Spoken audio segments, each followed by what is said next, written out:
say you need your space, then pull me close. Hello, good evening, good afternoon, and welcome back. And no, welcome to Rooted Break Room. I know that you're used to me saying the break room, but this is the Rooted Break Room because there's an exit, there is a stage, we're in a theater, we're having a cinematic moment, and this is going to be our official segment, our new and improved segment when we're having conversations or reacting to either film, television, or much more. And today we're going to be having an in depth conversation. But before we officially begin, I would kindly like to ask you to turn up your audio and find a comfortable seat because we're going to be having a real conversation. But we're also going to be talking about the price women pay for motherhood and also the cultural connections and disparities that can sometimes make us feel as if desperation is the only option, or our actions towards our actions out of desperation is our only option and choice. And it's going to be based on the Netflix documentary A Child of My Own. And I will share a clip of the actual documentary, and then we're going to come back and discuss some more. So, overall, before we begin, though, hi, welcome to Rooted with Aiysha, and I am your host, Aiysha Ansat, and also welcome to the Rooted Break Room, where we're going to be talking and having a real educated and cultural conversation about what this documentary really means. But also, if you haven't already, please plant roots with us. Please plant roots with me so that way you don't miss any video that is published. And so also you can continue to grow with us because we're a big tree, our roots are growing, but also most importantly speaking, we are using our voices to really create change, but also to create a platform that we can actually have the freedom to speak and not feel silenced. So it is my hope that you're able to take what resonates with you from this, but also have that space for yourself. So, without further ado, also, we're also on Substack. The Ground and Back podcast is on Substack, and also all of our audios share to all streaming platforms, such as Apple Music, I'm sorry, not Apple Podcasts, Spotify, and all other podcast platforms that you get your podcasts on. So please go ahead and subscribe to that. And also, if y'all have not already followed me on Twitter, TikTok, and Instagram, please do so because I'm looking forward to growing with you on those platforms too. And also follow my shorts, Rooted in Shorts, so that way you're able to see some of the shorts that I react to, but also disagree or agree to them. Because dialogue is important. That's what I'm trying to create on my channel, where we can have a safe space to have conversations. We may disagree, we may agree, but it's our opinions. Most importantly speaking, when it comes to motherhood and when it comes to parenthood, there's a reverence that should always be maintained because we don't know someone's journey, we don't know their story, and we sure don't know the overall cultural pressures that a lot of young girls, especially, and males, but as a woman, I can only speak to my perspective, that young girls receive. Like you're 20, you're 19. Oh, it's time for you to get married, it's time for you to have a children. Oh, better start young than old. And often many young girls, especially in either in Latin America or in the Caribbean or in Africa or even in the United States or in other countries, they may not have access to a lot of health care and a lot of education on their bodies. And when there's a lot of underlying health issues, how do they properly navigate that? How do they properly navigate that? And how do they properly have that understanding of what's happening with their bodies? There's a lot of young women who are infertile right now. I hate to use the word infertile, but they're experiencing infertility. Um, and there could be many issues. Could be some hereditary conditions. It could be hormonal irregularities. It could be sometimes the food that we're eating. Sometimes it throws off our hormones, or sometimes it could also be who we're with. Sometimes we may feel as if we're the problem as far as being fertile, but it takes two to tango. ladies and gentlemen, it takes two to tango. And I think that's why, as women, we always bear the weight. Oh, snap, he doesn't have a son. It's my fault. Meanwhile, we're the incubators, but they control the gender. We have the egg, they have the sperm. They control the boy or the girl. So it's not our fault. But the side of things, society and culturally, we feel responsible that I can bear my husband or my man this son or this daughter for the family. So it's a burden on us. And then many women, the stress of it all, that can throw off our hormones, and that can also put us in spaces of depression, postpartum. It's so many vortexes that we are in that we don't have the freedom to explore. So before we get into it, I want to share the documentary clip, and then we're going to get back into it and we're going to talk about it. I'll see you all in two. Me sentí muy especial. Desde el momento en que la gente que te quiere te va tratando con ese cariño de espera, con esa ilusión, que te llegan y te agarran la panza. Muchas veces me dan ganas de decir, esto no está pasando. Y no estoy embarazada. Yo siempre quise ser mamá. Cuando me caso, mi mayor presión fue agradar a la familia. Lo único que queremos es que estén contentos en un niño. Pero apenas tengo 25. Entre más pronto mejor, hija. Me siento en la sala de espera. Ahí yo conozco a Mayra. ¿Qué tienes? Quiero ser mamá y no puedo. Yo voy a ser mamá y no quiero. Y ella me dice, de tirarlo o regalarlo, prefiero regalarlo. ¿Es en serio? Sí. Cuando empecé a subir de peso, todo empezó a cambiar. Felices los tres así. ¿Cómo hubiera querido que alguien me pinchara ese globo de la mentira?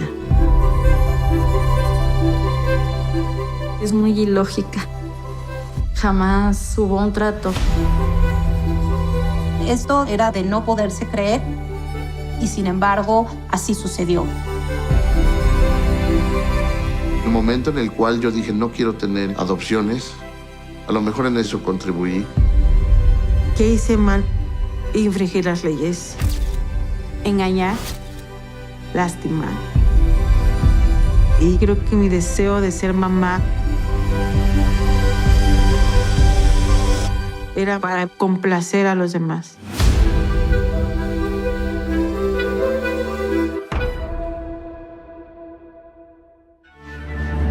All right, so that's heavy. It also shows the duality of the mind and thought process.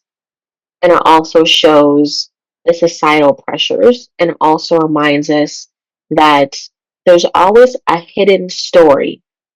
Because we've seen movies like the Kamaya Mobley story, where she was taken from her mother, she was stolen from her mother by another woman, and after she was born, the Carlina White story. She was abducted from a hospital.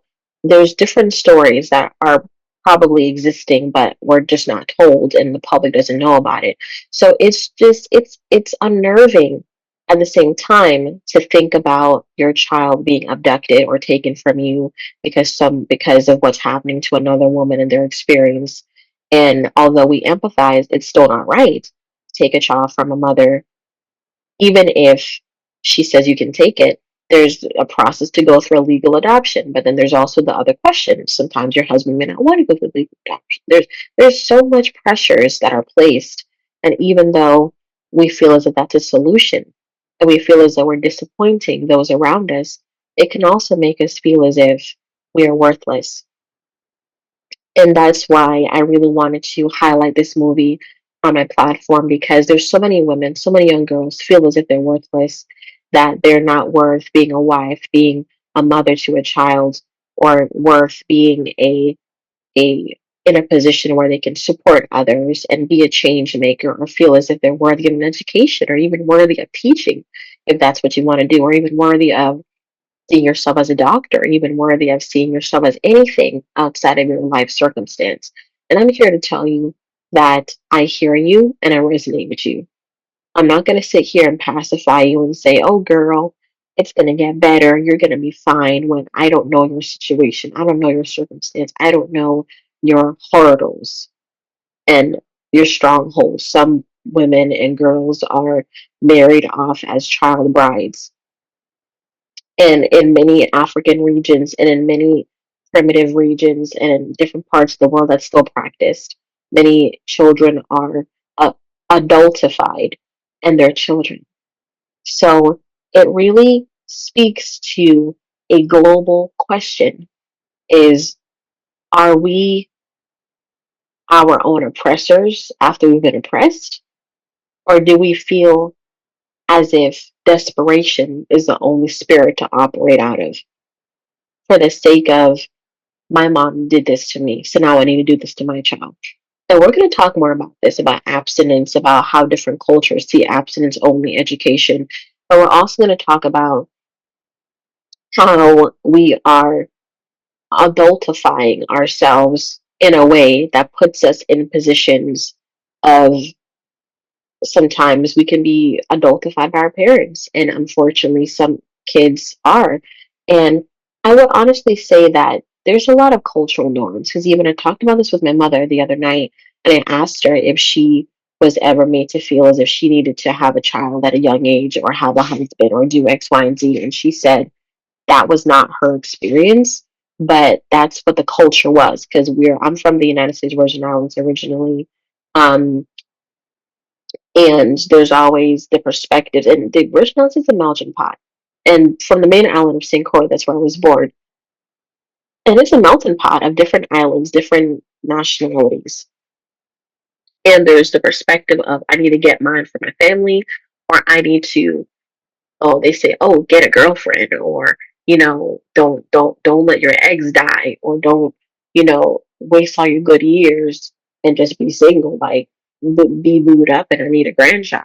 So there's so much perspectives, and that's why when other individuals of advanced age say that or judge a young woman for having a child at a young age, that's why I that irks me because I'm like, you don't know her story. You don't know if she was encouraged to have this child, or you don't know if she was influenced to have this child, or if this is all that she knows. And the saddest thing is that as a society, we're trained to judge first and ask questions later.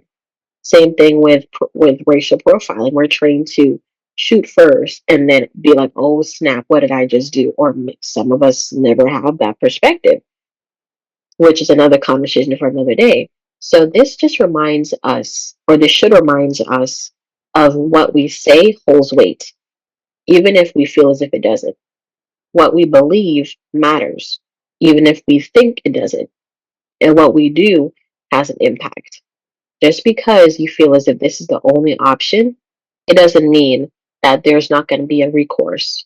Because I was watching Paternity Court the other day. Sometimes it can be triggering because there's a lot of stories that you hear and it's like, oh my God, like why? But then there's also, it can be triggering because you're mad at the fact that the ignorance and the disregard for a human life and a child. But then it also puts you in a place of memory of that was their generation. They weren't taught any different. They weren't given another option to think about. That's all that they were taught. That's all that they were. That's all that they were. That's all that was breathed on them.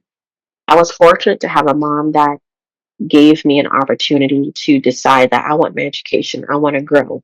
She doesn't push marriage on me. She doesn't push kids on me because, listen, child, I saw the price of formula and I'm like, oh, Halle Berry, no.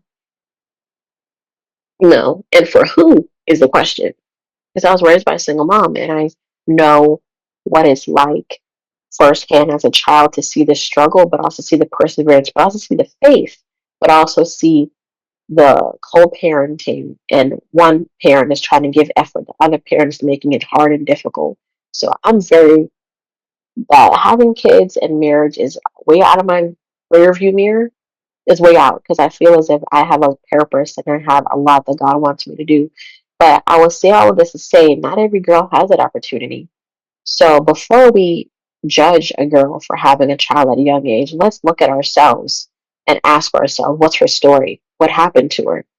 support her. Make sure she has resources. Make sure that she's able to know that she has support because she's carrying another human being, another soul that's been birthed into this world that's filled with so much darkness, that's filled with light and darkness, but it's also filled with so much hopelessness and hope at the same time.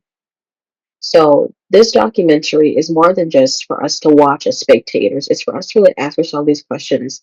Does culture really determine